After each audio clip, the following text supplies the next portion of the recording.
Luluwas ka ng Maynila, Yana? Hindi ako papayag. Kaagad natutol ng kanyang ina. Nay, sayang yung trabaho na naghihintay sa akin doon kung hindi ako pupunta.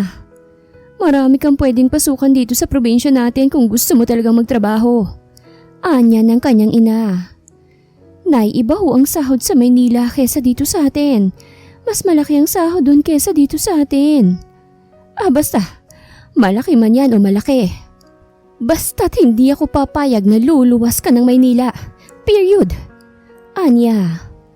Ano bang ikinakatakot mo pag nakaapak sa Maynila ang anak mo, ha, Bettina? Hindi na batang anak mo para pigilan mo sa gusto niyang gawin. Dalaga na siya at kaya na niyang mamuhay mag-isa. Kaya't hayaan mo siya sa desisyon niya. Galit na sabi ng ama ni Yana sa kanyang ina. Tama si tatay. Nay, hindi na ako bata. Nasa tamang edad na po ako at may sarili ng desisyon sa buhay. Alam mo, hindi lang para sa akin tong ginagawa ko. Kaya alis ako sa ayaw at sa gusto mo. Anya. O sige, pero kapag ginawa mo yan, kalimutan mo nang may ina ka pa, na may magulang ka pang iniwan dito. Galit na ani ng kanyang nanay. Ano ba talagang dahilan mo't ayaw mo akong pumunta ng Maynila? Bakit sa tuwing sasabihin ko na pupunta ako ng Maynila, palagi kang galit? May tinatago ka ba sa akin kaya ka ganyan? Hindi na napigilan pa ni Yana na itanong yun sa kanyang ina. Hindi naman nakapagsalita si Bettina. Napipilang siya sa naging tanong ng anak niya sa kanya. Wala akong tinatago sa'yo dahil wala naman akong kailangang itago. May diing sabi ng kanyang ina bago sila nito tinalikuran. Napatingin naman si Yana sa kanyang ama na nakatingin lang din sa kanya. Walang problema sa akin kung pupunta ka ng Maynila dahil alam kong matagal mo nang gustong pumunta doon. Gawin mo kung anong sa tingin mo'y tama at makakabuti sa'yo. Basta't wag mong kalilimutan na nandito lang ako palaging nasa tabi mo at palaging nakasuporta sa'yo. Malumanay na sabi ni Roman sa kanyang anak. Maraming salamat, tay. Niyakap ni Yana ang kanyang ama bago siya pumasok sa kanyang kwarto. Ilang araw lang ang nagdaan. Tuloy na nga si Yana sa Maynila kasamang kaibigan na siyang nagrekomenda sa kanya. Nakapikit na isinara ni Bettina ang bintana kung saan niya pinanonood ang kanyang anak na paalis na. Masakit para kay Bettina na hindi niya na kayang kontrolin ang anak niya. Pero wala na siyang magawa dahil yun na talaga ang gusto ng anak niya. Wow! Ang ganda pala dito sa Maynila, ano? Ani Yana habang inililibot ang tingin sa nagtataasang mga building sa paligid nila. Okay ka lang? Tanong ni Nika sa kanya nang matahimik siya. Okay lang ako. Naisip ko lang si nanay. Alam mo, naiintindihan ko naman yung nanay mo eh. Na ayaw niya lang na mapahamak ka. Ang hindi ko lang maintindihan kung bakit kailangan mo pa siyang kalimutan bilang ina mo. Dahil lang sa hindi mo siya sinunod. Sa totoo lang minsan naiisip ko na parang hindi ka anak ng nanay mo. Kasi iba ang trato niya sa'yo eh. Saka hindi ka ba nagtataka kung bakit maputi ka at pang mayaman ang ganda mo? Kesa dun sa mga kapatid mo. Wala sa sariling ani ni Nika. Ayan ka na naman eh. Hindi ba't sinabi ko na nga sa'yo na ipinaglihi ako ni nanay sa itlog? At itong mukha ko ay ipinaglihi niya lang sa mala-artista na nakita lang daw niya dati sa isang park. Ewan ko. Pero hindi kasi ako kumbinsido sa pinaglihihan niya sa'yo. Dagdag pa ni Nika. Hayaan mo na nga, malayo pa ba tayo? Malapit na. Pagdating ng magkaibigan sa tinitirhan ni Nika, ay kaagad na pumasok sila sa loob. Dito ako nakatira at ngayon magkasama na tayo dito. At least hindi na ako maboboring dito. Magkano bang renta mo dito sa apartment na ito? 20K. Nanlaki ang mga mata ni Yana habang hindi makapaniwalang nakatingin sa kaibigan niya. At saan ka naman kumukuha sa pangbayad mo dyan ng pagkalaki-laki niyan? Makakakain ka pa ba niyan? May natitira pa ba sa sahod mo? Akala ko ba hindi aabot ng 20K ang sahod mo? Takang tanong ni Yana sa kaibigan niya. Natawa na lang si Nika sa naging reaksyon ni Yana sa sinabi niya. Hindi naman lahat akong nagbabayad niyan. May ambag dyan yung boyfriend ko. Dahil kung hindi niya ako tutulungan na magbayad sa apartment ko, edi goodbye. Hindi lang naman siyang lalaki sa mundo. Baliwalang sabi ni Nika. Gaga ka talaga. Yun na lang ang nasabi niya na tinawanan lang ni Nika. Pero ngayong nandito ka na, mababawasan na yung ibibigay niya sa akin. Pero hindi pa muna ngayon kasi wala ka pa namang sahod. Kaya sige na, ipasok mo na yung gamit mo sa kwarto mo dahil magluluto lang ako. O sige at tutulungan nilang kita mamaya Tumangulang si Nick at iniwan ng kaibigan. Kinabukasan ay maagang nagising si Yana. Maaga kasi silang aalis kaya siya nang nagluto ng almusal nila. Matapos silang kumain ay bumiyahe na sila papuntang trabaho. Kaagad naman silang sinalubong ng katrabaho ni Nika. Siya na ba yung sinasabi mo, Nick? Totoo nga na maganda siya. Kaagad na puri ng isang lalaki kay Yana. Nahihiya naman si Yana na nakatingin sa lalaki. Oo, Vince, siya na nga. Yana, siya si Vince, kasama natin siya rito. Hi. Nakipagkamay si Vince sa babae. Nahihiya naman si Yana na tinanggap ang kamay ng binata. Ang ganda mo. Wala sa sariling anito. Tama ka na Vince. Maganda nga siya pero bawal ligawan yan dahil magagalit ang jowa niyan. Pagsisinungaling ni Nika sa lalaki. Ganun ba? Sorry, akala ko single pa siya. Nahihiyang ani ni Vince. Naiiling na lang si Nika na nakatingin kay Vince. Hindi na, kaya wag ka nang umasa pa, okay? O sige na, pupunta muna kami ng opisina ni boss para ipakilala si Yana. Tumangulang si Vince at nangihinayang na sinundan ng tingin ng papalayong dalaga. Kumatok muna si Nika sa pinto bago siya pumasok kasama si Yana. O Nika, nakabalik ka na pala. Yes ma'am, at ito po pala yung sinasabi ko sa'yo na kaibigan kong si Yana. Yana, siya si Ma'am Irene. Siya yung boss natin. Magandang araw po, Ma'am Irene. Magalang na sabi ni Yana at bahagya pa siyang yumuko sa ginang. Ang ganda ng kaibigan mo, Nika. Sigurado ka ba na marunong siyang humawak ng computer?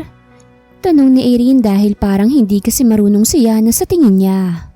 Naku ma'am, talagang magaling po yan. Sigurado ka ha? O sige na, mag-umpisa na kayo. Kumain na ba kayo? Yes po ma'am. Magalang na sagot ni Yana. Okay, sige makakalabas na kayo. Hinila ni Nika ang kaibigan at dinala sa counter kung saan siya naka-assign. Okay, ito ang counter mo magkatabi lang tayo. Tumangulang si Yana at inumpisahan ng kalikutin ng computer niya. Hindi naging madali kay Yana ang unang trabaho niya dahil sa dami ng customers niya sa araw na yon. Pagbaba niya sa upuan ay kaagad na umunat siya. Nanibago kasi siyang maghapon lang siyang nakaupo sa upuan. Okay ka lang? Kaya pa ba? Oo, okay lang ako, huwag ka mag-alala.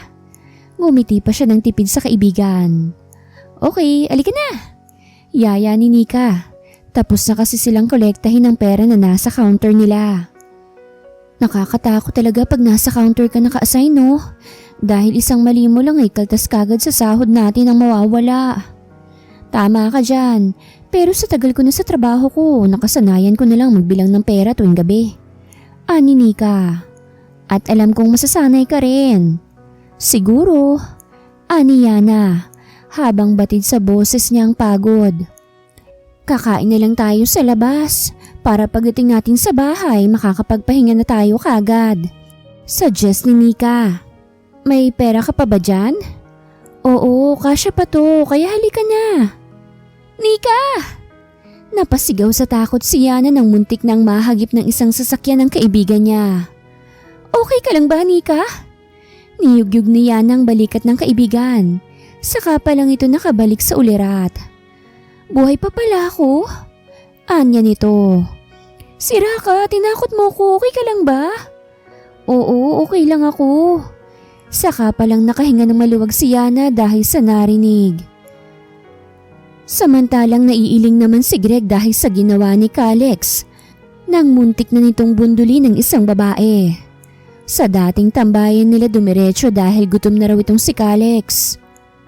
Hindi ganun kamahalan ang restaurant na pinuntahan ng magkaibigan. Kahit naman kasi anak mayaman ito ay mas gusto nitong pagkain sa naturang restaurant. Dahil doon niya lang natikman ang kahawig ng timplada ng namayapa na niyang ina. Ang tunay niyang ina. Ikalawang ina na kasi ni Kalex ang kasama niya ngayon. Mahal niya naman to pero hindi mahihigitan ang pagmamahal niya sa tunay niyang ina. Yun pa din po ba ang order niyo, sir? Tanong ng waitress kay Kalex. Regular customer na kasi nila ito kaya naman alam na nila kung anong palaging order nito. Yes please. Okay sir, wala na po bang idadagdag? Wala na miss, thank you. Kaagad nang umalis ang waitress para ihanda ang order nila. At habang naghihintay sa kanilang pagkain, ay sandaling inilibot ni Kalex ang kanyang tingin sa loob ng restaurant. Hanggang sa dumapo ang tingin niya sa dalawang babae na parehong nakangiti. Kaagad namang sinundan ni Greg ng tingin ang tinitignan ng kaibigan niya. Oh, kaya naman pala na estatwa ka na dyan dahil may nakikita ka na namang mga chicks. Ani Greg. Beautiful. Anya habang hindi ihinihiwalay ang tingin niya sa dalaga. What? Kaagad na sabi niya pa nang bumaling ang tingin niya kay Greg. Don't tell me na pati siya hindi mo palalagpasin. And so what? She's my type. And I want her.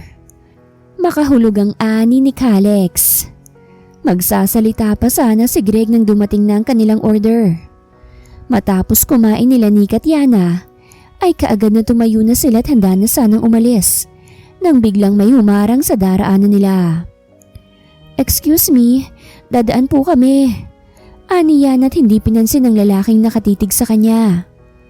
Sandali lang miss, gusto ko lang naman malaman ang pangalan mo. Ani Kalex.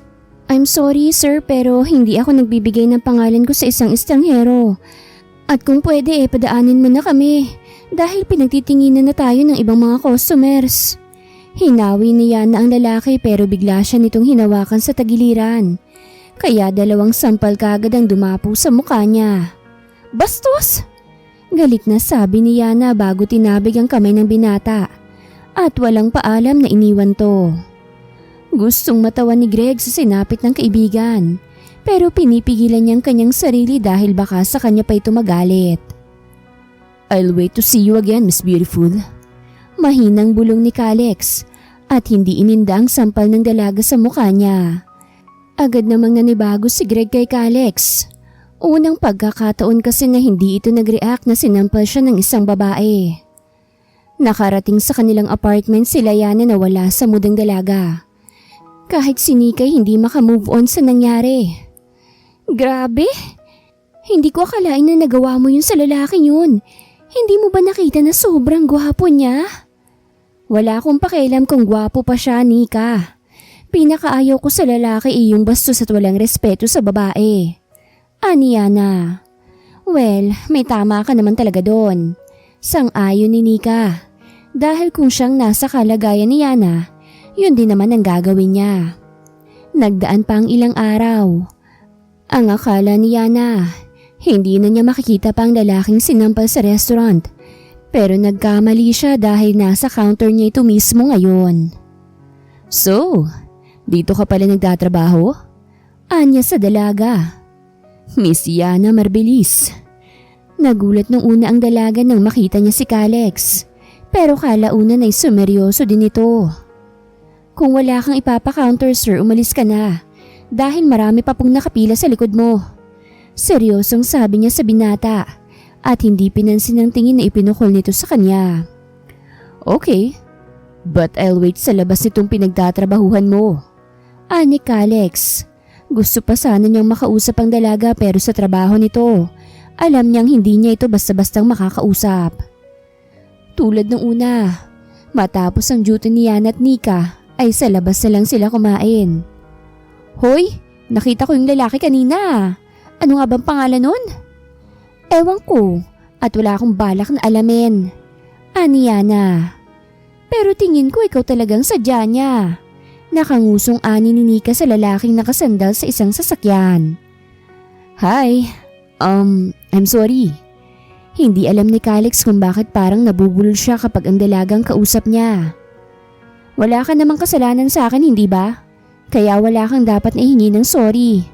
Anya. Mula sa sasakyan ay naiiling na lang si Greg na pinagmasdan ng kaibigan. Para kasi itong naduduwag na ipakita sa kausap ang tunay na siya. Kaya't kakaibang ngiti ang sumilay sa kanyang labi. Nakita mo na rin ang babaeng magpapabahag ng buntot mo, Kalex. Congratulations! Nakangiting ani ni Greg. Alam niya ngayon pa lang ay natamaan na si Alex sa dalaga. Hindi naman kasi to ganun sa mga babae. Dahil nasanay na siya na ang mga ito mismong lumalapit sa kanya. At lalo pa siyang napangiti nang iniwan siya ng dalawang babae. Kaya't napasipa na lang siya sa semento. Nakakita ka na rin ng babaeng alam kong magpapatino sa'yo. Nakangiting ani ni Greg. Pero agad din siyang napaseryoso nang pumasok na ang kaibigan niya sa loob ng sasakyan. Oh, bakit ganyan ang mukha mo? Parang natalo ka ng ilang milyon sa loto ah. Nakangiti niyang anya. Sundan mo nga sila. Utos niya kaagad sa kaibigan. Oh come on bro. Kapag ginawa mo yan, lalong lalayo yung loob niyan sa'yo. Sa tingin ko sa babaeng yun, hindi yun basta-bastang nakukuha sa papogi points mo. Gamitan mo kasi ng ibang taktika. Para madali mo dahil kakaibang babaeng natipuhan mo ngayon. Mukhang hindi yan maghahabol sa'yo. Payo ni Greg sa kaibigan. Alamin mo kung anong gusto niya at ayaw niya. Lalong alamin mo kung tagasan ba siya. Gusto kong malaman ang lahat sa kanya. Binunot ni Calix ang isa niyang card at ibinigay sa kaibigan. Wow! Ang galante mo talaga, friend. Pero sa'yo na yung card mo. Libre ko nilang sa'yo pag alam ko sa totoong pagkatao niya. Kumindat pa siya sa kaibigan bago pinaandar ang sasakyan. Ilang araw pang nagdaan habang pauwi na sila Nika at Yana galing palengke, ay isang batang babae ang lumapit sa kanila. Ate ganda, may nagpapabigay po sa'yo nito. Sino? Itinuro niya kung saan nakaupo ang lalaki kanina, pero wala na ito doon. Tanggapin mo na po ate ganda, para po talaga sa'yo yan. Kahit nagdadalawang isip ay tinanggap niya ng bouquet ng bulaklak. Salamat baby girl ah. Tumango lang ang bata saka ito umalis. Wow! Diba? Paborito mong carnation? Ani Nika, pero hindi siya pinansin ni Yana. Inilibot niya ang kanyang mga mata sa paligid, pero wala siyang kakaibang nakita. To my beautiful lady, I know this flowers is your favorite. I hope you like it. From Mr. C? Basa ni Nika sa note. Oh my goodness, Day! May secret stalker ka pala? Gustong tumili ni Nika pero naalala niyang nasa palengke pala sila. Nakauwi na sa kanilang inuupahan ng dalawa pero si Yana, lutang pa rin siya kung sino bang nagsustok sa kanya. At kung papaano nito nalaman na paborito niya ang bulaklak na yon. Really, son? Papayag ka na? Hindi makapaniwalang ani ng ina ni Calix. You know me, Mom. Pag sinabi ko, gagawin ko. Ani Calix sa kanyang ina. I know. Nagulat lang naman ako sa biglaan mong desisyon. Finally, makakahinga na rin ako ng maluwag. Malumanay na sabi ni Laila, habang nakangiti ng matamis sa anak niya. Matagal na niyang gustong hawakan ni Calix ang kanilang kumpanya pero ayaw ni Calix. At wala itong ibang ginawa kung hindi ang magdala ng babae sa kanyang kondo. Pero ni isa ay wala itong ipinakikilala sa kanya. Sa kumpanya ay nagulat ang lahat sa biglaang pagpapatawag ni Laila ng meeting. Nang sabihin nito na bababa na siya sa pagka-CEO, ay bigla namang kinabahan ng lahat. Alam nila na ang anak nito ang papalis sa kanya dahil wala namang ibang anak ang ginang kung hindi si Calix lang. Nang humarap na si Calix sa mga board of directors, ay isang lalaki ang tumayo at hindi sumang-ayon sa gustong mangyari ng ginang. Papaano kaming makakasigurado na hindi lulubog ang kumpanya ngayong anak mo na ang hahawak nito? Hindi kaya siyang dahilan para mawala ang lahat ng pinaghirapan natin? Tila nangiinsulto na sabi ni Jacob. Agree ako kay Jacob. Sabi rin ng isa pang lalaki. Malakas na hinampas ni Calix ang mesa dahilan para matahimik ang lahat. Isa-isa niyang tinignan ng mga ito. Lalo nang nagsalita na si Jacob. Huwag mo akong subukan, Mr. Jacob Javier. Dahil hindi mo ako lubusang nakikilala. Kung nakilala mo man ako sa panlabas na anyo lang. Pero ako... Sandali siyang tumigil sa pagsasalita at inilibot ang tingin sa mga naroroon. Wala akong hindi kilala sa inyo. Lalo ka na, Mr. Javier. Kilalang kilala kita. May diing sabi ni Calix sa matanda. Kusa namang napalunok sa sariling laway si Jacob nang magsalubong ang tingin nila ng binata. Tila may ibig sabihin kasi ang mga tingin nito sa kanya. Lalo nang pagngiti nito ng matamis. Thank you everyone sa pagtanggap niyo sa akin as the new CEO. Pinapangako ko na mas pagbubutihin ko pa na lumago ang kumpanya na to. At kasama ko kayo sa pag-abot nun. And to you, Mr. Javier. Don't worry. Hindi ko lalaspagin ang pera ng kumpanya. At lalong hindi ko hahayaang lumubog ang pinaghirapan ng namayapa ko ng ama. May laman na sabi ni Kalex. Nagsipalakpakan naman ang lahat. Maging si Mr. Javier ay pumalakpak na rin. Wow, bagay talaga sa iyong maging CEO. Nakangiting ani ni Greg sa kaibigan niya. Alam ko dahil sa babae na yun kaya ka pumayag na ikaw na humawak sa kumpanya niyo. Dugtong ni Greg sa sinabi niya. Gusto ko siyang maging ina ng mga anak ko. Pumalatak si Greg dahil sa narinig. Ang tanong, kung gugustuhin ka rin ba niya kapag nalaman niya ang pagiging playboy mo? Natatawang pangaasar ni Greg sa kaibigan. Alam mo namang wala akong gustong hindi ko nakukuha. Pagmamayabang din ni Kalex. Oh, baka nakakalimutan mo na ibang babaeng yun sa mga naikama mo na. Hindi mo siya madadala sa mga papogi points mo. Ani Greg. Tignan na lang natin. Nakangising sabi ni Kalex. Talagang tinamaan siya sa dalaga dahil ilang araw nang ito ang laman ng isip niya. Kahit sa pagtulog niya ini-imagine niya ang dalaga. Kaya't mas lalong nagpupursige siya ng angkin to.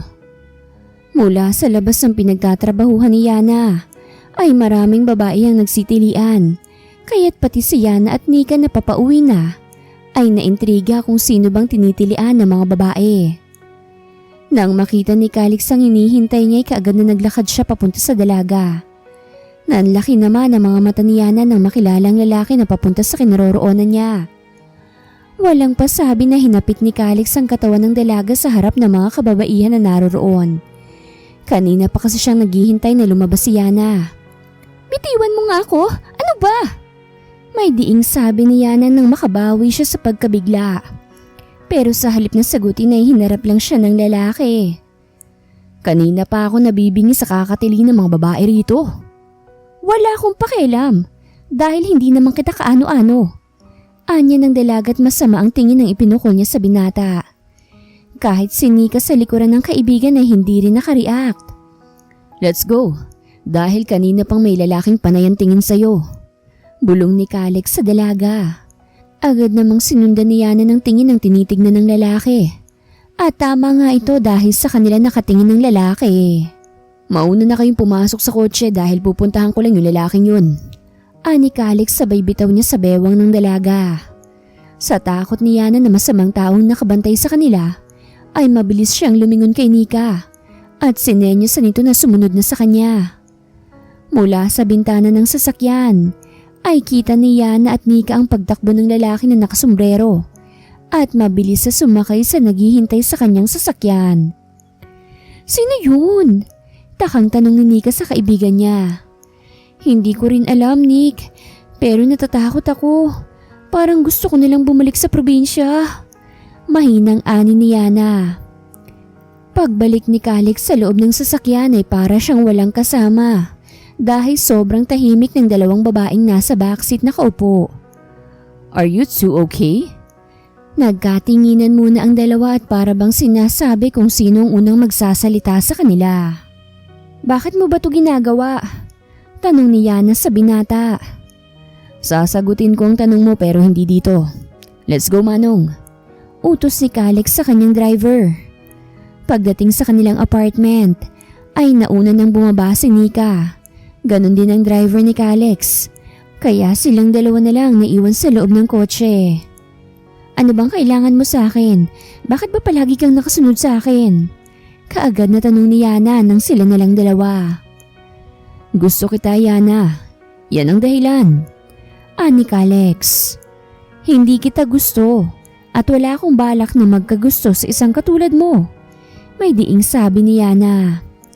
Umakto na parang nasasaktan si Kalex dahil sa sinabi ng dalaga. Pero sa kaloob-looban niya ay gusto niyang ugali ng dalaga. Magugustuhan mo rin ako pagdating ng araw. Basta, sapat na sa akin na nalaman mo na gusto kita. Calix nga pala, tawagin mo na lang akong Calixto.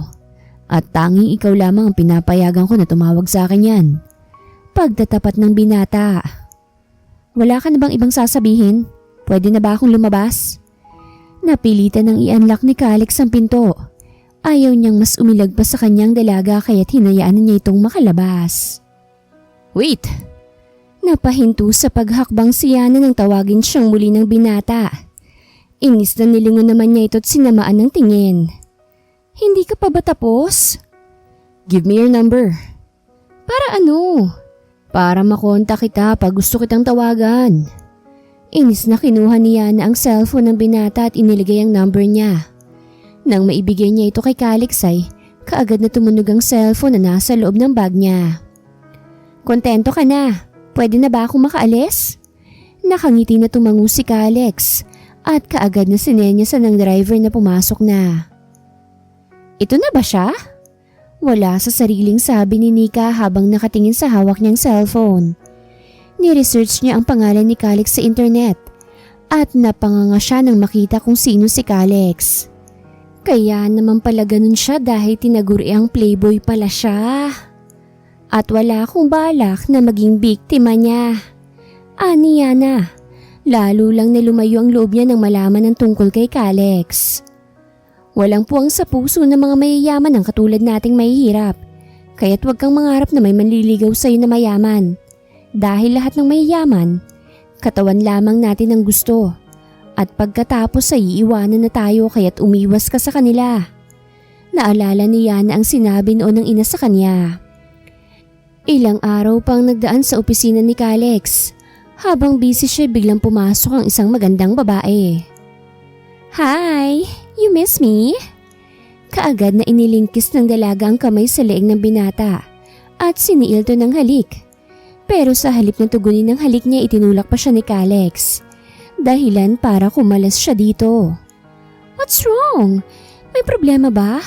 Hindi mo ba ako na-miss? Tila nagtatampong ani ng dalaga. What are you doing here? Malamig na tanong ni Calix sa babae. Na-miss kita, syempre. Ang tagal mo nang hindi nagpapakita sa akin eh. Kung hindi ko pa nga kinulit si Greg, hindi ko malalaman na umupo ka na palang CEO sa kumpanya nyo. Wala nang tayo, Amanda. Matagal ko nang tinapos ang tungkol sa atin. At alam mo yun. Pero mahal kita, Calix. At hindi ako makapapayag na mawala ka sa akin. Tumigas ang boses ni Amanda habang nakikipagsukatan ng tingin sa binata. Hindi kita mahal. Alam mo yan. Ikaw ang may gusto na may mangyari sa atin. At ni minsan hindi ko hiniling na ibigay mo sa akin ang sarili mo. Dahil ikaw mismong nagbigay nun. How dare you? Isang malakas na sampal ang dumapo sa mukha ni Calix galing kay Amanda. Sisiguraduhin ko na hindi ka na rin magiging masaya pagkatapos ito. Sisiguraduhin ko na wala nang iba pang babae ang magtatangkang mahalin ka. Sinusumpa ko yan. Umiiyak na sabi ni Amanda bago lumabas sa opisina ni Calix. Damn it! Mahinang bulong ni Calix habang hinihimas-himas ang kanyang mukha kung saan lumapat ang kamay ni Amanda. Matapos ibalita ni Calix ang ginawa ni Amanda, ay isang malakas na halakhak ang pinakawalan ni Greg mula sa kabilang linya. Damn you! Huwag mo nga akong pinagtatawanan! Inis na ani ni Calix sa kaibigan niya. O ano naman ang gusto mo? Iiyak ako dahil nasampal ka? Siyempre, at saka ngayon lang naman to. Natatawa na namang sabi ni Greg. Alam kasi niya na kapag nasa harapan niya si Calix at pinagtatawa na nito'y sigurado siyang hindi lang suntok ang aabutin niya mula rito. Ano nang plano mo ngayon? Tanong ni Greg nang biglang natahimik si Calix sa kabilang linya. Maghahanap ng mapagkakatiwalaan nating tao para magbantay kay Yana. Sigurado ako na siyang pupuntiryahin ni Amanda kapag nalaman niya ang tungkol kay Yana. Sigurado ka na ba talaga sa nararamdaman mo kay Yana? Kakikilala mo pa lang sa kanya, hindi ba? Yeah. At alam kong iba siya sa mga babaeng naikama ko, kaya gusto kong masiguro ang safety niya. Tumango si Greg sa kaibigan kahit hindi naman kita ang ginawa niya. Ngayon lang nagkaroon ng interes si Calix sa isang babae. Kaya alam niyang hindi lang paghanga sa dalaga ang nararamdaman nito. Alam niyang sa isang iglap ay nakuha na agad ni Yana ang puso ng kaibigan niya. "Hi, flowers for you?" Ani Calix nang pagbuksan siya ni Yana ng pinto. "Salamat." Labag man sa loob niya ay tinanggap pa rin niyang bulaklak na bigay ng binata. "Si Nika." "Umalis siya. Bakit?" "Wala naman. Akala ko nandito siya." Pinasadahan ni Yana ng tingin ng binata hanggang sa dumapo ang tingin niya sa mukha nito. Unang pagkakataon na natitigan niya ang mukha ng binata at halos ayaw nang humiwalay ng tingin niya rito. "Hello, are you okay?" Ikinaway-kaway pa ni Calix ang kamay niya sa mukha ng dalaga. Saka pa lamang nabalik sa ulirat si Yana.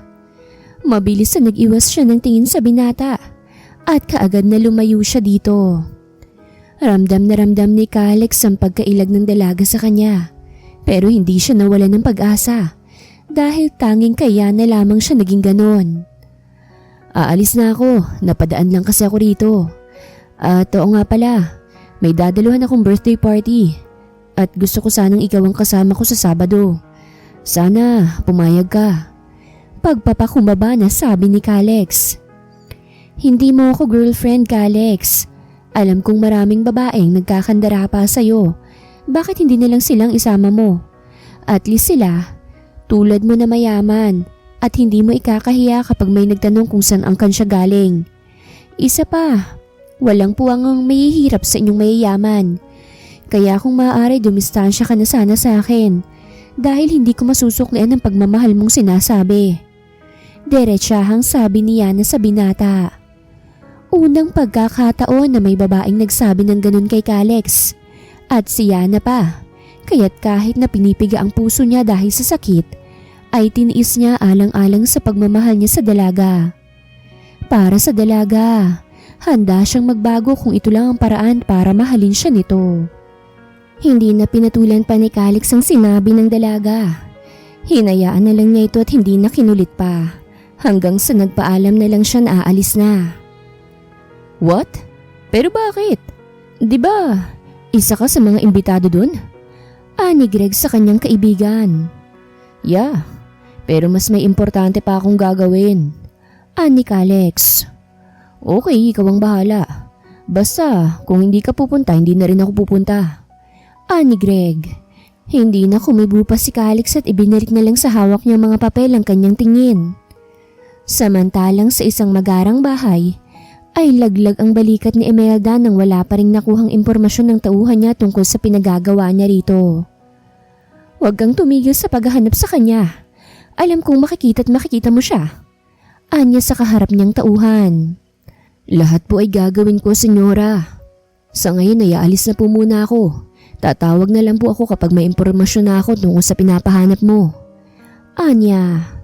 Napabuntong hininga ang senyora bago tumango sa tauhan niya. "Sana matagpuan pa kita bago ako mawala sa mundong ito. Gusto ko lang na bumawi sa naging kasalanan ko sa inyo." Anya habang nasa kawalan ng tingin. Mabilis pang lumipas sa mga araw. Sa palagiang pangungulit ni Calix kay Yana, ay hindi na namalayan pa ng dalaga na nahulog na pala siya sa binata. Pero sa bawat araw na hatid sundo siya nito, sa mga bulaklak at mga chocolates na ibinibigay nito sa kanya, ay nagkaroon na rin ito ng halaga. "So, you're Calix's new girl, huh?" Napalingon si Yana at Nika sa babaeng sopistikada. "Sino ka? At bakit mo kilala si Calix?" Si Nika nang nagtanong. "Oh, so hindi nasabi ni Calix na may girlfriend na siya?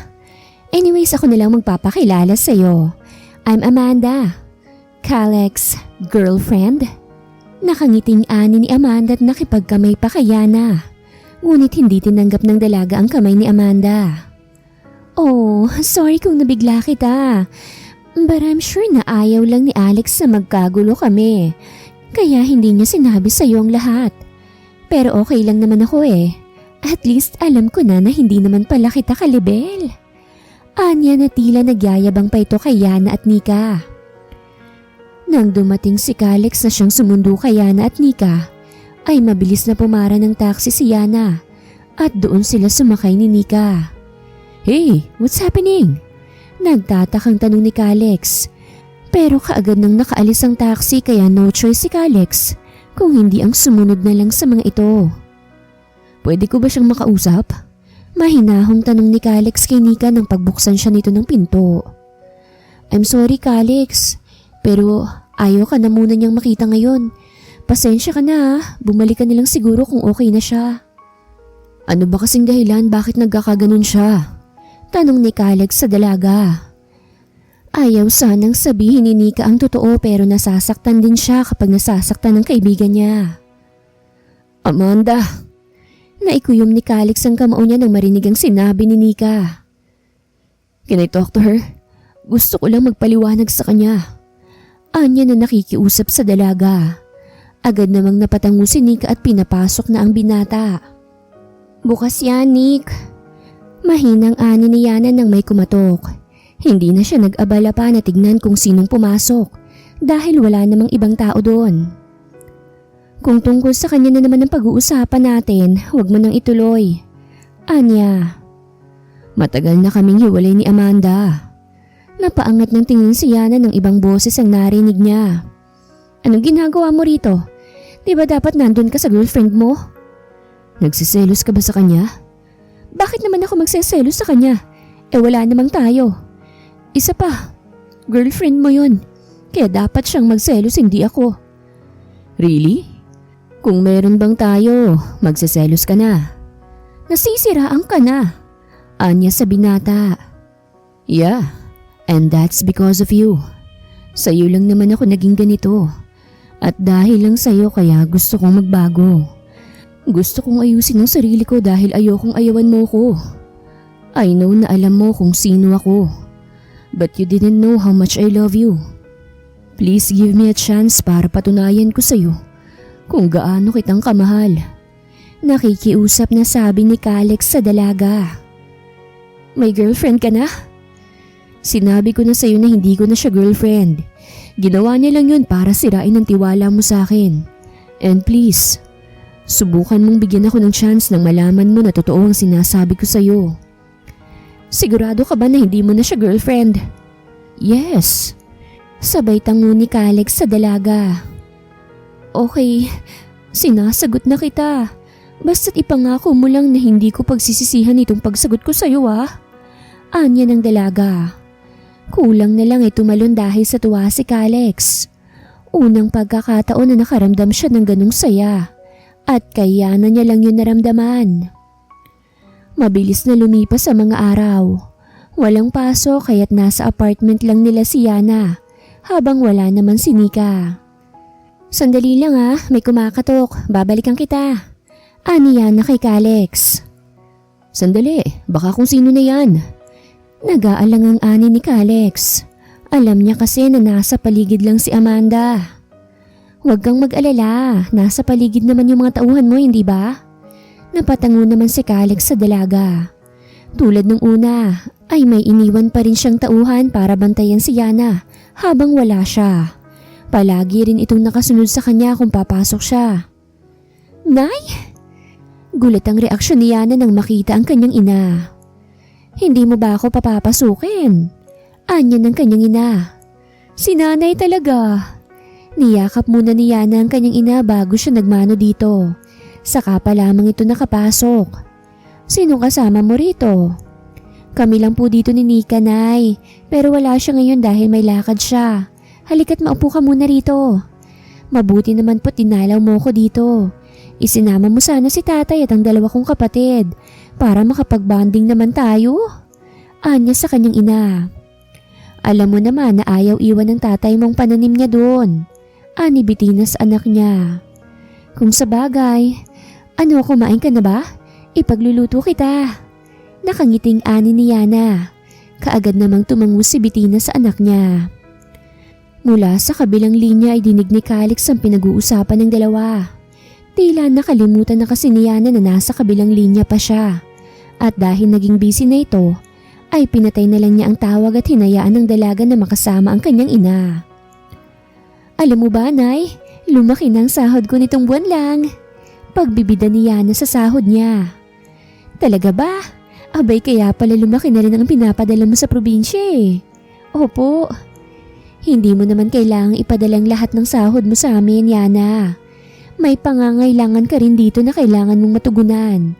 Okay lang naman kami sa probinsya. Kailangan mong mag-ipon dito para makapag-aral kang muli sa kolehiyo. Ani Bettina. Nagulat man sa sinabi ng kanya ina, ay ngumiti pa rin si Yana dito. Hindi na muna sa ngayon, Nay. Gusto ko muna makapag-ipon ng malaki para hindi na kayo mahihirapan ni tatay. Mahinahong sabi ni Yana. Nakayuko lang siya habang nagsasalita. Napatitig naman si Bettina sa anak niya. Naawa siya rito pero hindi niya ipinapakita ang totoong nararamdaman niya. Gusto niyang ipakita sa anak niya na walang nagbabago sa kanya. Lalo na sa ipinagbawal niya rito. Matapos nilang kumain, ay nagyaya si Yana na gumala muna kasama ang kanyang ina. Dahil isang gabi lang naman dun si Bettina, ay pinagbigyan na niya si Yana.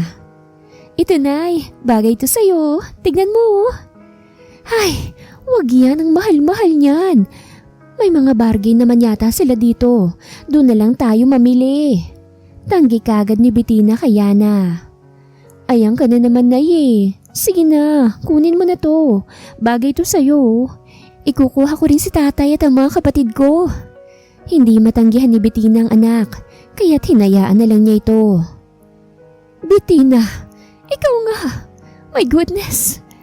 Parehong napatingin si Bettina at Yana sa nagsalitang matanda. Excuse me po, bakit niyo po kilala ang nanay ko? Kaagad na tanong ni Yana sa matanda. Anak ka niya? Ibig sabihin. Pasensya na po ma'am pero hindi ho namin kayo kilala. Sige na't mauna na ho kami. Hinila na ni Bettina ang anak niya palayo sa matanda. Pero mabilis silang naharangan ng mga bodyguards nito. Umalis kayo sa harapan ko. May diing sabi ni Bettina sa mga lalaki. Pero hindi nagpatinag ang mga ito. Sorry ma'am pero hindi po kayo pwedeng umalis. Anya ng lalaki. Napahigpit ang hawak ni Bettina sa kamay ng anak niya. Nang lumingon sa kanya si Yana, ay alam na kagad nito ang gagawin niya. Mabilis na kumilos si Bettina para makadaan ang anak niya. Hindi naman nakagalaw ang mga lalaki sa ginawa niya. Para silang nanonood ng babaeng naglalaro sa loob ng ring. Halatang nagulat sila dahil nakaalis na ang dalawa. At saka pa lang sila nagkandarapan na habulin ng dalawa. Nay, sino ba yung mga yun? At yung matanda, bakit kanya kilala? Takang tanong ni Yana sa kanyang ina. Dati ko silang mga kaaway. At alam ko hanggang ngayon ay gusto pa rin nilang makaganti sa akin. Kaya ikaw mag-iingat ka rito dahil ayokong madamay ka sa alitan namin. Pagsisinungaling ni Bettina sa anak niya, agad na umiwas siya ng tingin dito. Sa mulay kita ni Imelda ang ginawa ni Bettina sa tauhan niya. Naiiling na lang siya habang nakatingin sa tauhan niyang nakahawak pa rin sa harapan niya. Sa susunod, huwag ninyo siya nga hayaan na makalapit sa inyo. Dahil hindi nyo alam kung anong kayang gawin niya sa inyo. Kahit ganun na siya katanda, ganun pa rin ang kilos niya. Mukha lang siyang walang alam pero ang totoo ay isa talaga siyang black belter nung kabataan niya. Na siyang dahilan kung bakit ayoko sa kanya para sa anak ko. Anya, tahimik na sumunod kay Imelda ang mga tauhan niya. Ngayong alam niyang nasa Maynila lang pala si Bettina ay kaagad na inutusan niya ang kanyang mga tauhan upang hanapin kung saan naroroon ang matagal na niyang hinahanap. Nay, akala ko ba bukas pang alis mo? Takang tanong ni Yana kay Bettina. Hindi na anak, kailangang makaalis na ako kagad. At ikaw, kailangan mo na ring umalis sa apartment na ito. Alam ko na pinaghahanap na niya tayo ngayon. Anyan ng kanyang ina. Mas lalo lang nagtaka si Yana sa ikinikilos ni Bettina. Nay, may pinagtataguan ka po ba? May dapat pa ba akong malaman? Wala akong tinatago sa'yo. Sinabi ko na sa'yo ang dahilan kung bakit naging ganun ang reaksyon ko. Pero bakit nakikita ko sa mga mata ng babae ang pangungulila at tila nakikiusap sa'yo? Tingin mo lang yon. Hindi mo alam ang totoong ugali nun. Kaya wag ka nang magtanong pa ng magtanong ng kung ano-ano. Napabuntong hininga na lang si Yana at inihatid sa labas ng kanilang apartment. Pero hindi pa man nakakapagpaalam si Bettina sa anak niya nang may pumarada ng sasakyan sa tapat ng apartment nila. At nang lumabas ang sakay nun ay matalim na tingin kaagad ang ipinukol ni Bettina sa senyora. Hanggang dito ba naman hindi mo ako lulubayan? Ano pa bang kailangan mo sa akin? Nilayuan ko na ang anak mo, hindi ba? Sinunod ko na ang lahat ng gusto mo para hindi mo lang galawin ang anak ko. Hindi ka pa ba nakukontento sa ginawa mo sa akin noon? Galit na ani ni Bettina sa babae. Bettina, matagal na kitang hinahanap. I don't care. Wala akong pakialam kung hinahanap mo man ako noon hanggang ngayon. Bakit hindi ka pa ba nakapag-move on? Eto na nga lumayo na ako sa'yo dahil hindi ko naman kailangan ng pera nyo. Ang pera ng anak mo. Yan naman ang tingin mo sa akin noon, hindi ba? Ang mukha akong pera, na isa akong gold digger. Kaya't pati anak ko gusto mong ipapatay. Dahil walang puwang sa lugar niyong mayayaman ng tulad namin na isang mahirap lang. At isang salot sa lipunan, hindi ba? Galit na sigaw ni Bettina kay Imelda. Kusang pumatak ang mga luha ni Imelda. Nasasaktan siya sa mga sinasabi ni Bettina. Pero para sa kanya, deserve niya yon dahil sa ginawa niya sa babae noon. Pinagsisisihan ko na ang ginawa ko sa iyo noon. Please, patawarin mo ako, Bettina. Gusto ko lang namang makilala ang apo ko. Gusto ko lang na bago ako mawala sa mundong to'y maitama ko man lang ang pagkakamali ko noon sa iyo at sa anak ko. Hindi mo na maibabalik pang nakaraan. Ikaw mismo ang pumatay sa apo mo. At alam mo yon. May diing sabi ni Bettina. Please, Betty. Kahit ngayon lang alam kong buhay ang apo ko. Ang anak ninyo ni Edwin. Maawa ka sa anak ko. Gusto ko lang na makitang nakangiti siya kahit ngayon lang, Betty.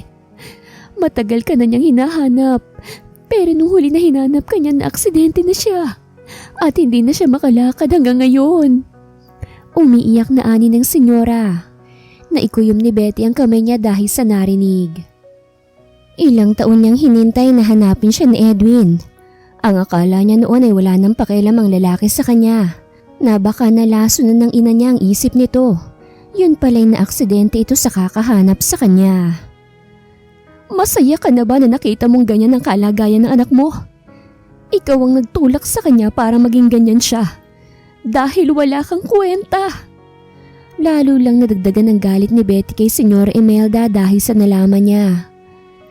Nay, sabay na napalingon si Imelda at Bettina kay Yana. Ngayon ko lang naiintindihan kung bakit ayaw mo kung magkagusto sa isang mayaman. Dahil may pinagdaanan ka pala. Bakit hindi mo sinabi para maintindihan kita? Umiiyak na ani ni Yana sa kanyang ina. Gusto kong malaman mula sa iyong totoo, Nay. Matagal ko na itong gustong itanong pero natatakot ako na baka magalit ka. Hindi si tatay ang totoo kong ama, hindi po ba? Napapikit si Bettina. Hindi na niya mapigilan pa na malaman ni Yana ang totoo. Kaya sa harap ni Senyora Imelda ay inamin niyang si Edwin nga ang ama ni Yana. Mula sa hindi kalayuan ay dinig lahat ni Alex ang inamin ng ina ni Yana. Kahit siya hindi makapaniwala na anak mayaman si Yana. At hindi lang basta mayaman dahil kilala sa industriya ang pamilyang meron siya. Dahil sa pakikiusap ni Senyora Imelda ay sumama si Bettina at Yana sa kanilang mansyon para makita ang kalagayan ni Edwin. Mula sa isang madilim na kwarto ay biglang bumukas ang ilaw, dahilan para magalit si Edwin. Sinabi ko na sa inyo, wag ninyong bubuksan ang ilaw. Galit na ani ng lalaki. Anak, may gustong kumausap sa'yo. Mahinahong sabi ni Senyora Imelda. Lumabas na kayo sa kwarto ko ngayon din. May pagbabanta sa boses ng lalaki sa kanyang ina. Edwin! Gumaralgal ang boses ni Bettina habang kinakausap ang lalaking nakatalikod. At nang humarap to sa kanya, ay halos hindi na niya ito makilala. Kusang tumulo ang luha ni Edwin habang nakatingin sa babaeng nasa harapan niya. Bettina, nagbalik ka. Humagulgulo si Bettina at niyakap ang lalaking nakaupo sa wheelchair. Huwag mo akong yayakapin. Ayokong mandiri ka sa akin. Mahinang ani ng lalaki habang pilit na inilalayo si Bettina sa kanya. Bakit ba hanggang ngayon palaging akong iniisip mo? Isipin mo naman ang sarili mo. Umiiyak na ani ni Bettina. Si Yana naman at ang senyora ay parehas ring napaiyak sa tagpo ng dalawa. Sobrang sakit para kay Senyora Imelda na makitang umiiyak ang anak niya. Alam niyang huli na ang pagsisisi niya pero gusto niyang bago siya umalis sa mundo ay magkasundo muna ang mag-ama. Alam niyang hindi na niya maibabalik ang dati. Pero kahit sa ganun na paraan lang ay may maitama siya sa mga maling desisyon niya noon. Nang ipakilala ni Bettina si Yana na siyang anak nila, ay halos hindi na makapagsalita si Edwin. Nanlabo ang mga mata niya dahil sa luhang nasa kanyang mga mata. Taus-pusong niyakap ni Yana ang kanyang ama at ipinadama rito na mahal niya ito, na wala siyang galit dito. Ayusin mong sarili mo dahil gusto kanyang makasama, ani Bettina. Nagtagal pa ang pag-uusap ng tatlo sa loob ng kwarto ni Edwin. Tanggap na ni Edwin na may iba ng mahal ang babaeng mahal niya at masaya siya para dito. Kahit masakit ay pilit niyang tinanim sa utak at puso niya na panaginip na lang ang lahat sa kanila ni Bettina. Pag-uwi ni Bettina ay sinabi niya kagad sa kanyang asawa ang nangyari. Tahimik naman si Roman na nakikinig sa kanya. So mayaman pala talaga ang ama ni Yana. Wala naman pala akong binatbat sa kanya. Makahulog ang ani ni Roman. Ano nang desisyon mo ngayon? Huwag kang mag-alala. Kung ano man ang maging desisyon mo, itatanggapin ko. Nakayukong ani ng lalaki. Gusto mo bang bumalik sa kanya para maalagaan siya? Mahal mo pa ba siya? Mabilis na sinapak ni Bettina ang asawa niya dahil kung ano-anong pinagsasasabi nito. Tumigil ka nga riyan. Sino naman ang nagsabi sa'yong babalik pa ako doon? Ang talino mo talaga. Alika na nga't gutom na ako. Ani Bettina at hinila ng asawa niya. Napatawa na lang si Roman sa ginawa ng asawa niya. Sa apartment ni Nika ay hindi siya makapaniwalang anak mayaman pala talaga ang kaibigan niya. Akala niya gawa-gawa lamang ni Yana ang lahat para i-prank siya. Pero nang sabihin nito kung sinong totoo niyang ama, ay nanlaki ang mga mata ni Nika. Hoy, talaga bang iiwanan mo na ako? Kailangan kong alagaan ang ama ko, Nick. Gusto kasi ni Lola na ipa-surgery siya para maibalik ang dati niyang mukha. Pero matigas si tatay kaya kailangan ko siyang kumbinsihin para pumayag siya. Paano si Calix? Pwede naman siyang pumunta doon kung gusto talaga niya. Ipakikilala ko naman siya kila tatay at lola. Hindi kaya sila magagalit? Mabait ang tatay ko, Nika. Kasing bait ni Tatay Roman. Mabuti ka pa, may dalawa ka ng tatay. Oo nga at sobrang saya ko na meron akong sila. Matapos ligpitin ang mga gamit, ay inihatid na lang ni Nika ang kaibigan sa labas dahil andon na ang sasakyan na magdadala sa kanya sa mansyon.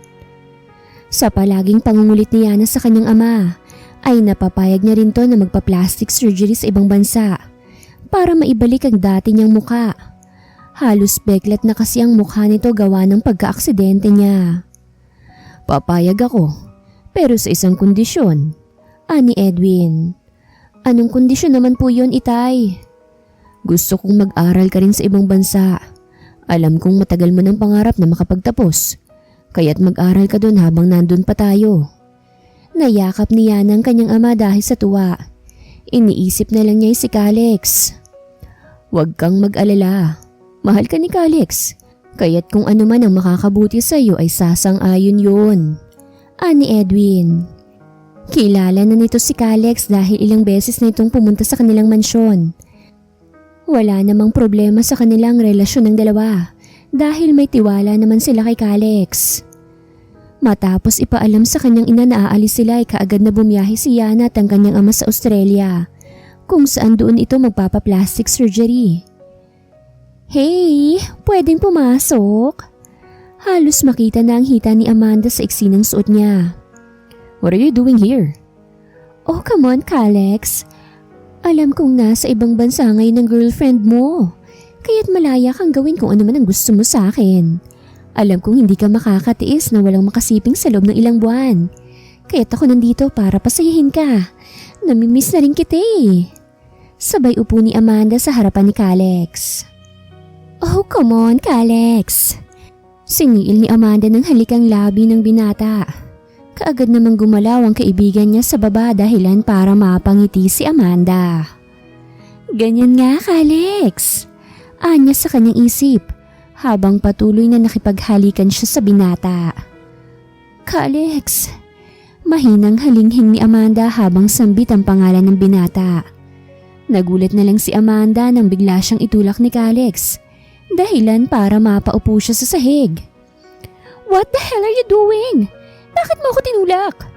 Galit na ani ni Amanda. Get out! What? Kalex? I said get out! Galit na itinuro ni Kalex ang pinto ng opisina niya. Mabilis naman na lumabas ang dalaga. Nang wala na ito sa harapan niya, saka pa lang nakahinga ang binata. Nahilot niya ang kanyang sindido dahil muntik na siyang madala sa init ng katawan niya. Sa mga araw na wala si Yana sa Pilipinas, ay walang ibang ginawa si Kalex kung hindi ang isubsob sa trabahong sarili niya para malibang. Ilang buwan nang walang kontak si Yana sa kanya. Nakailang tawag na rin siya sa dalaga pero ni isang beses ay hindi rin niya ito makontak. I missed you so much. Mahina niyang bulong habang nakatingin sa larawan ni Yana na nasa wallpaper ng cellphone niya. Mabilis pa na lumipas sa mga taon. Mas umingay pa ang pangalan ni Kalex sa larangan ng negosyo. Kung noon ay marami ang babaeng naghahabol kay Kalex, mas lalo pa ngayon na umingay ng pangalan niya. Marami ang gustong makipag-date sa kanya. Ang iba'y sila na mismo ang nagsiset ng date pero sadyang walang amor si Kalex doon. Maging si Amanda ay hindi rin umubra kay Kalex. Hindi na rin to nakabalik pa sa opisina niya dahil pinabana niya ito. Wow! Ang layo na talaga ng narating mo, bro. Ani Greg. Yeah. And thank you dahil isa ka sa dahilan kaya ako nandito. Dahil sa mga tulong mo sa akin. Akalain mo yun? Malaki palang silbi mo sa kumpanya ko? Nakangiting sabi ni Kalex. Abay, dapat may premyo ako dyan. Oo naman. Leave ka muna ng 2 weeks para makasama mo mga mahal mo sa buhay. Ayos! Napatalon pa si Greg dahil sa sobrang tuwa. Sa Australia naman, ay masayang niyakap ni Yana ang kanyang ama. Dahil sa tulong nito ay nagtagumpay siyang maabot ang matagal na niyang pangarap ng maging isang engineer. Isa ka na ngang engineer. Hindi ako makapaniwala na makikita pa kitang magtatapos sa pag-aaral. Ani Edwin sa anak niya. At hindi ko maaabot ang lahat ng to kung hindi dahil sa iyo, Tay. Sa inyo ni Nanay at ni Lola. Mahal na mahal ko kayong lahat. Mahal ka rin namin, anak. Mahal na mahal kita. Thank you po, Tay. Halika na po't kumain na tayo. Si Yana nang nagtulak ng wheelchair ng kanyang ama papuntang dining area. Simpleng handaan lang ang pinahanda ni Yana dahil silang dalawa lang naman na magse-celebrate doon. Ngayong graduate ka na, ay hahayaan na kitang makontak ang lalaking mahal mo. Tumupad ka sa usapan natin kaya tutupad din ako sa usapan natin. Ani Edwin sa anak niya. Ipinakuha ni Edwin sa katulong ang pinabili niya sa kanyang driver na cellphone para sa anak niya. Nakangiti namang tinanggap yun ni Yana. Nakangiting in-stalk ni Yana ang social media account ng boyfriend niya. At masaya siya nang makita niyang silang dalawang naka-profile pic doon. Tiniis niya na hindi i-chat si Kalex. Hindi rin siya tumawag o kahit text sa hindi niya ginawa dahil gusto niyang i-surprise to. Mabilis na lumipas sa mga araw. Kasalukuyan nang nasa airport si Yana kasama ang kanyang ama. Sino po bang sundo natin, Tay? Anya, kanina pa kasi sila doon pero wala pa ang sundo nila. Papunta na raw siya rito. Hayaan mo na't baka na traffic lang yon. Alam mo naman dito sa Pilipinas. Masyadong matraffic lalo na kapag gabi. Kung sabagay tama ka, pero dapat kanina pa siya nandito. Dapat ngayon nauna pa siya sa atin eh. Naiinip niyang ani. Oh, nandito na pala siya. Nakangiting sabi ni Edwin habang nakatingin sa lalaking kabababa lang ng sasakyan. Sinundan ni Yana ng tingin ang tinitignan ng ama. At halos lumuwa ang mga mata niya nang makilala kung sinong sundo nila. Tay, bakit siya nandito? Baling niya sa kanyang ama. Siya ang sundo natin, syempre.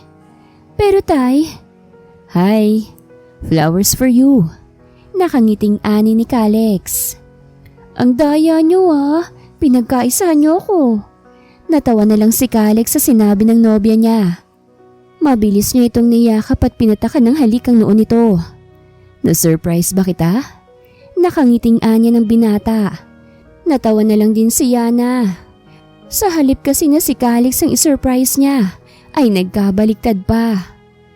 Kainis? Wala man lang akong kamalay-malay. Anya. Oh, mamaya na kayo maglambingan. Kailangan na nating umalis. Ani Edwin. Si Kalex nang nagtulak kay Edwin papuntang sasakyan, habang ang driver nilang nagdala ng kanilang mga bagahe. Sa mansyon, ay masayang sinalubong ni Imelda ang apo niya. Masaya siya para dito. At masaya siyang makitang muling anak niyang bumalik ng dating mukha. Surprise! Napalingon si Yana mula sa likuran niya kung sinong nando doon. At halos patakbo niyang sinalubong ng yakap ang kanyang ina. Maging ang tatay Roman at mga kapatid ay nando doon din. Namiss ko kayong lahat. Anya habang isa-isa niyang niyakap ang mga mahal niya sa buhay. Namiss ka rin namin anak, pero kailangan naming tiisin ang pangungulila namin sa'yo dahil gusto namin na makita kang nakapagtapos ng pag-aaral. Ani Bettina. Maraming salamat po sa inyo, Nay. Tay. Naiiyak na sabi ni Yana. Nang gabing yun ay masayang nagsalo sa hapunan ng buong pamilya. At masaya si Yana na welcome ang pamilya ng ina niya sa mansyon ng kanyang ama. Masaya din siyang makita na magkasundo si Roman at Edwin. At wala siyang narinig na kahit ano sa mga ito. Ang gusto lang ng dalawang ikakabuti niya. Kaya lalo pa siyang napamahal sa dalawa niyang ama. Are you happy now? Napalingon si Yana sa boyfriend niyang nakayakap sa kanya mula sa likuran. Ano pa ba nga hanapin ko? Magkakasundo ng mga magulang ko. Meron na akong dalawang tatay at meron na akong lola at ina. Higit sa lahat, may boyfriend akong handang magbago para lang sa akin. Nakangiti niyang sabi. Basta't para sa'yo, lahat gagawin ko. Huwag ka lang mawala sa buhay ko. Ikaw lang yata ang babaeng natatakot akong mawala sa akin Ani Kalex. Talaga ba? Takot kang mawala ako sa'yo? Oo naman. Kaya gusto kong lumagay na tayo sa tahimik. Magpapakasal ka ba sa akin? Wala na bang maghahabol sa'yo at magpapakilalang girlfriend mo? Marami pero syempre, ikaw lang hinayaan ko na maghahabol sa akin. Nakangiting ani ni Kalex. Oh, talaga? Asa na yung sing-sing? Sabay harap ni Yana sa binata at inilahad ang kamay niya rito. Natawa namang kinuha ni Kalex ang maliit na kahon mula sa kanyang coat at binuksan yon. Thank you and I love you. I love you more, Kalex. Masayang niyakap ni Kalex ang dalaga at pinatakan ng halik ang labi nito. Sa lahat ng naging babae ni Kalex, tanging kaya na niya lang hindi hiniling ang isang bagay na palagi niyang ginagawa sa ibang mga naging babae niya at kay Amanda. Kaya na ay natuto siyang kontrolin ang sarili niya, lalo na ang tawag ng laman. Na kaya niyang tiisin ng dalaga kahit kadalasan ay sumasakit ang puso niya sa pagpipigil na hindi maangkin ng dalaga. Ayaw niya kasing masira ang tiwala nito sa kanya, kaya lahat ay kinaya niya. Mabilis na lumipas sa mga araw. Naging laman sa mga pahayagan ng magiging kasal ni Kalex kay Yana. At lalo pang tumaas. Mabilis na dumating ang araw ng kasal ng dalawa. Maraming tao ang imbitado at kadalasan sa kanila ay mga negosyante. Day! Tumili si Nika nang makitang kaibigan niya. Mabilis pa niya itong niyakap at kinurot sa tagiliran. Sira ka? Bakit hindi mo sinasabi na ngayon ang kasal mo? Hindi tuloy ako nakapag-practice. Pagmamaktol ni Nika. Ikaw talaga. Sorry na, busy lang ako kaya hindi ko kagad nasabi sa'yo. At oo nga pala, maipapakilala ako sa'yo mamaya. Nakangiting ani ni Yana. Basta't siguraduhin mo lang na gwapo't mabait yan Hindi tulad ng boyfriend kong mahilig sa laman. Kaya yun, iniwan ko na. Hindi naman siya kawalan, no? Nakanguso nitong sabi kaya't natawa na lang si Yana. Matapos ang reception ay nauna nang umalis ang mag-asawa dahil sa ibang bansa ang honeymoon nila at nakahanda na ang kanilang flight papuntang Canada kung saan doon gusto ni Calix na mag-honeymoon. Nung hindi ko pa nalalaman ang totoo tungkol sa pagkatao ko, hindi ko talaga pinangarap na magkaasawa ng mayaman. Lalo na nang sabihin ng nanay na hindi dapat magkagusto ang isang tulad ko sa isang katulad mo. Pero tignan mo nga naman ang nangyari ngayon ano? Kung sino pa yung inaayawan ko noon, ay siya pang naging asawa ko ngayon. At dahil sa'yo, nabago lahat ng pananaw ko sa buhay. Natuto akong makontento at natutong magpakumbaba dahil sa'yo. Hindi ko naman alam na ang isang katulad mo lang palang magpapatino sa akin. Nakangiting ani ni Alex habang haplos pa ang hindi kalakihang tiyan ni Yana. Ilang buwan na rin silang nakauwi galing abroad. Kailangan na kasi ni Calix na bumalik sa kumpanya dahil maraming trabaho nang naghihintay sa kanya. Baby, huwag mong pahirapan si Mami pag lumabas ka na. Ayokong makita na parehas kayong mahihirapan. Ani Calix habang kinakausap ang anak sa loob ng tiyan ni Yana. Mamaya pag sumagot yan, lagot ka talaga. Natatawang ani ni Yana sa asawa niya. Kinakausap lang naman. Anya. Nakangiting pinagmamasdan niya ng asawa niyang abala sa ginagawa nito. Malaki ang pasasalamat niya sa taas na binigyan siya ng isang Calix sa buhay niya. Wala nang mahihiling pa si Yana dahil nasa kanya ng lahat. Mula sa yaman, pagmamahal ng magulang, at mabait na asawa na hindi niya inaasahan na darating to sa kanya. Tanging dasal lang niya ay makasama pa sana niya ng matagal ang mga taong dahilan kung bakit siya ngayon masaya. Wakas.